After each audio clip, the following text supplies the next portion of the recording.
What happens after the storm? Genesis 8 is not just about floodwaters receding. It's about God's mercy, renewal, and a covenant promise that still holds the world together today. Genesis 8 verse 1. But God remembered Noah and all the wild animals and the livestock that were with him in the ark, and he sent a wind over the earth, and the waters receded. After 150 days of silence, Scripture says, God remembered Noah. This doesn't mean God had forgotten, but that his mercy now moves into action.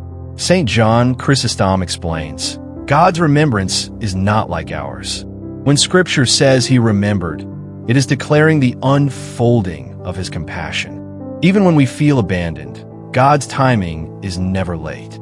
He remembers us at the right moment. Genesis 8 verses 10 to 11. He waited 7 more days and again sent out the dove from the ark.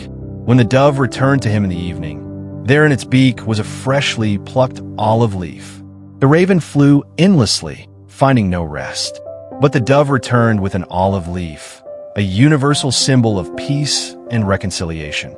St. Augustine writes, the dove with the olive branch prefigures the Holy Spirit bringing peace after baptism, showing that God's wrath has passed and reconciliation has begun. True peace comes only from God. Just as the dove carried news of a new world, the Spirit carries peace into our hearts through Christ. Genesis 8 verse 4. The ark came to rest on the mountains of Ararat. Just as creation began with order from chaos, now a new creation begins after judgment. Noah, like a new Adam, steps into a renewed world. Saint Ephraim the Syrian calls Noah a second planner of creation, entrusted to restart humanity's story. Salvation isn't just survival, it's renewal. In Christ, God doesn't just rescue us, he makes us new. Genesis 8 verses 20 to 21. Then Noah built an altar to the Lord. The Lord smelled the pleasing aroma and said in his heart, never again will I curse the ground because of humans. Noah's first act after leaving the ark was worship. His sacrifice became a pleasing aroma, not because of the smell, but because it represented thanksgiving and faith. Origen says, the altar of Noah is the prayers of the faithful, which rise like incense and move the heart of God. And God responds with a covenant promise. As long as the earth endures, seed time and harvest, cold and heat, summer and winter, day and night will never cease.